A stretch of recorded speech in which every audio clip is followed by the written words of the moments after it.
She walks into my office and she says, "My probation officer told me I needed to talk with you." I was scared to death. I have a severe anxiety and I can barely breathe. He says I've been a horrible son, a no good father, and a pitiful husband, and that needs to change today.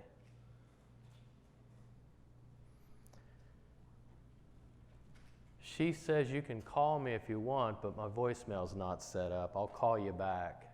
I don't set up my voicemail because I'm afraid people from my past will find me and I won't be strong enough not to call them. After an interview, he says, excuse me for my language. Prison talk's hard to wash off, but I'm really trying. And once at a reentry event in prison, I talked to a young man. I said, "What's the hardest part of being in prison?" He said, "I have a year and I have a 2-year-old son. I'm too ashamed to let my son visit me in prison, so I have to wait a year to see my son." These are just a few of the stories I hear in the Office of Reentry as a reentry coordinator in Athens, Ohio. I've met with over 500 people in the last 5 years, and as 30 years as a social worker, this has been the most challenging, the most gut-wrenching, the most heartfelt job I've ever had. When you work with people that are coming out of prison and they have nothing, and you have to help them rebuild their lives, that's a great responsibility. And we're fortunate in the Athens area to have a great community that embraces and supports each other, and we can call and talk to each other and we can figure things out together. As a social worker over the years, I've learned that the best way to meet and to work with new people is to treat them as a friend, to treat them as a family member, as someone that I'm welcoming home. And I can tell you that's made all the difference. It's a matter of trust, it's a matter of respect. And when a person comes into my office, there's a lot of anxiety. And I feel my job is to decrease their anxiety and to help them to feel comfortable enough to open up and talk to me. I've heard some amazing stories. I've heard some heartbreaking stories. And I've taken a lot of those stories to heart and with me. And my advice, if you're in this field, is you better have a lot of passion, you better have a lot of heart, because people coming out of prison are going to know. And you need to be able to relate to them on their level as a friend or as a family member. I want to tell you the story of Joe. The Department of Rehabilitation in Ohio allows us to have video conferences with prisoners before they get out. And that makes a big difference because I can introduce myself, they can see who I am, they can see that, you know, I'm a friendly guy and can be trusted. So I met with Joe with the video conference, and immediately I see he has a facial tattoo on the side. He has a lot of tattoos, but the facial tattoos, in my mind, I'm thinking, okay, Joe's going to be getting out of prison. I need to work with Joe. I need to figure out how are we going to get Joe employment? How are we going to get him to fit into his community? Joe was a bit standoffish with the video conference, but then he comes in my office 2 weeks later when he gets out. He sits down in the chair, he's looking at the floor, kind of holding his head. He says, "My buddy Jim met with you a couple years ago and he said you're all right. And that's all right with me. So I trust you." So these connections we make along the line in our field, in reentry, in recovery, working with people in poverty, these relationships follow us and follow the people we work with. And it becomes a point where You have a reputation or you don't. People trust you or they don't. So Joe tells me a story that I've heard hundreds of times before. He was homeless getting out. He had a supportive family in poverty, and there was a trailer behind their house, like a pull-behind type trailer. Joe was living in the trailer, and he was happy. He was very happy to have his family support and to have that roof over his head. His anguish was, how am I going to get employment? I've been in prison for 8 years. Joe was 18 when he went in, and he was 26 when he went out, or when he came out to see me. Here's the situation. Joe lived in a small community. He took something, he fled, and then he pushed the officer. So you have a theft, a fleeing, and what's considered an assault. So he got 8 years at 18 with no legal representation. I think that was probably about 6 or 7 years too long for Joe. But that time gave him the ability to think about what he had done, who he was, who he wanted to be. And when he came out, I was so impressed with Joe. And he says, inside I was somebody. Inside I had status. I was tough. I knew the rules. Out here, I don't matter. Out here, I'm nobody. And he had this mindset that he was nobody. So the first thing we needed to do was to change his mindset to let him know that he was somebody, that he had skills, he had abilities. We decided to start slow. We decided to start with something simple. So it's like, Joe, what can you do around your community? What can you do to help your neighbors? What can you do to get odd jobs to kind of build that reputation?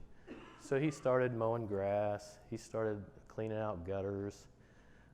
He helped somebody change a tire. He was getting a little bit of money here, but a lot of what he was just doing out of the kindness of his heart because he wanted to flee that felony reputation. After a while, these small favors he was doing led to a connection where Joe was able to get employment in a factory in northern Ohio because he had made the right connections and somebody believed in Joe. Joe called me a couple weeks after he got the job, and this has been a while back, and he said, you know what, I feel like I'm somebody now. I feel like I matter. And that made all the difference to me, and it made a big difference to me. Just knowing that I was part of that journey for Joe, his community was part of that journey, and his family most definitely provided for him and allowed him to have that space in that camper to live so that he could succeed. In the last 2 years, with 190 new intakes coming out, we were able to gather some statistics with the help of an AmeriCorps worker through an organization called AceNet. And these statistics are vital for people to see this is what's going on in Athens County, in southern Ohio, and Appalachia. 80% of the people coming out of prison to Athens County are in some sort of recovery or have some kind of a substance misuse issue. And that's not something that goes away. That's something that they deal with for their entire life. Recovery is ongoing, recovery is up, recovery is down. 70% of the people coming out of prison don't have a driver's license. Now, the Bureau of Motor Vehicles has made it a little bit easier for people to get into payment plans. They've made it a little bit easier for people to get driver's licenses. But of those 70% returning to Athens County in poverty, they don't have a lot of options. And 50% do not have a high school diploma or a GED, which is a graduation equivalency. 50%. A lot of the people that do not have a high school diploma or GED had IEPs in school. And most people know that once you drop out of school, they don't care if you had an IEP or not. They don't care if you had any kind of learning disabilities. They want you to take the same test as everyone else. In order to further education, to get certifications, in order to continue with education, you have to have the minimal high school diploma or GED. So this has been a big barrier for people. And as I've probably mentioned, or you probably picked up earlier, 100% of the people that I work with are in poverty. 100% of the people coming back to Athens County are in poverty. Most of them were in poverty when they went in, and they're coming right back to the same poverty. I think our only saving grace is that we have a very good, active community. We have a community that is stepping up and saying, what can we do to help people coming out of prison? What can we do to help people in recovery? I want to tell you a story of Clay. Clay gets out. I had worked with Clay previously. He did a new charge, went back to prison for a couple of years. When he came out the second time, he was different. He was ready. He was ready for change.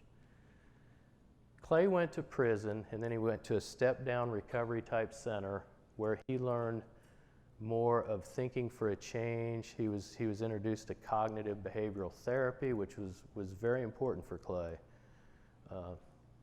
He was a very confident person, but he was always getting in trouble before. And I think it was the age and the whole timing thing just kind of worked out for him. That he was like, I'm done with this. I'm going to make something of myself.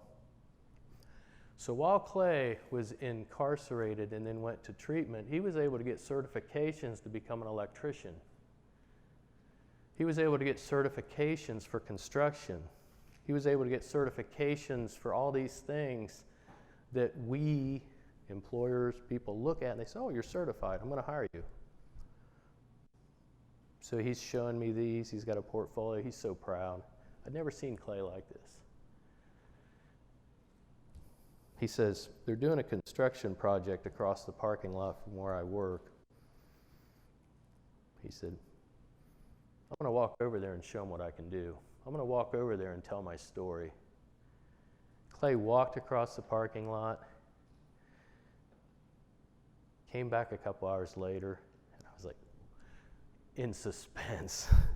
What happened? Clay said, they're going to hire me.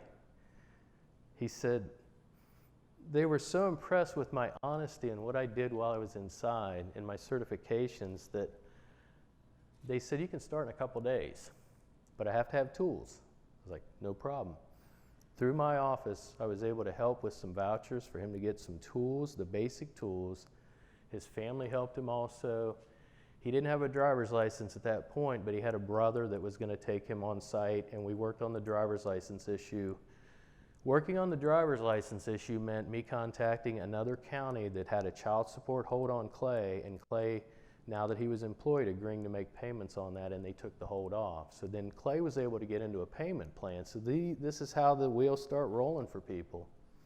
Working together, helping people out, starting with the basics. So Clay worked at that job for about 2 weeks. He got promoted to like a supervisor position there. It was amazing. I mean, he was a good worker. He knew what he was doing. And he says to me, be careful what you wish for. He said, I got a bunch of idiots working for me. They have no idea what they're doing. And he says, I'm like babysitting here. I say, Clay, this is just a stepping stone. You're not going to be there forever. Do what you got to do. So Clay works there for a while. He makes new connections, better connections. Next thing I know, Clay comes in, he said, hey, I got offered a job in Dayton. I got offered a job as an electrician making 3 times what I'm making here. And I'm like, why are you still here? So Clay took the job. Clay's still working. He changed. This was over a year ago. He changed. People can change. People will change if their communities will support them, if the right services are in place. I look at Athens County and I look at our Reentry Task Force, I look at our Opiate Task Force, I look at Athens Hope, I look at all the organizations that are here to help people. Just started getting reconnected and more connected with Ohio University, working with them and trying to figure out, okay, where do we fit in? I figured out where we fit in. Educating students about reentry and recovery. And not only are these students taking that information back to their families, they're absorbing this information. Perhaps a student will say, hey, Dad, why wouldn't you hire someone that has a felony? Why wouldn't you hire someone that's been in prison? And these are our small successes that we look for. These are the things that make Athens a stronger community. I had a student several years ago, Erin. She worked actually through AceNet and the AmeriCorps program, and I was fortunate enough to have Erin 2 days a week in my office, my Reentry office in the Plains. And what she did was she organized things. She got things to where they needed to be for me. I'm not a big outreach person. I wasn't at that time. I am now.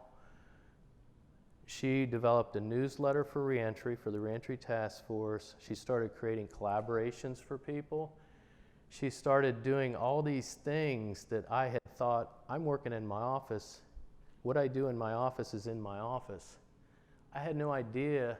I did have an idea, but I didn't have the time or the energy to expand into more of the community setting. And that's the connections we've made through Reentry have been huge. I mean, the differences in the community, it's opened up.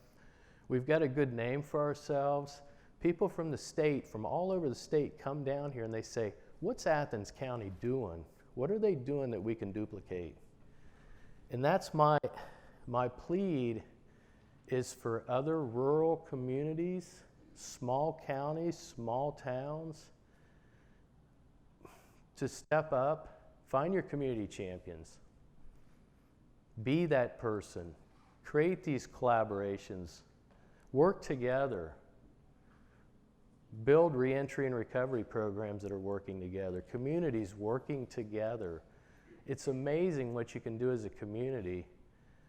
An organization can only do certain things, but a community can do a lot of things. A community can do great things. We can't control the direction that people will travel, but we can build better paths. We can build better paths for people to travel on and have better options and more options. And reentry doesn't happen in an office. Reentry happens with the family and the community. They spend a half hour with me, and they're in the community and with the family the rest of that time. So as a community, I encourage especially small rural communities with little resources to step up and to do what they can. And remember, reentry is a community. Recovery is a community. Poverty is a community. Thank you.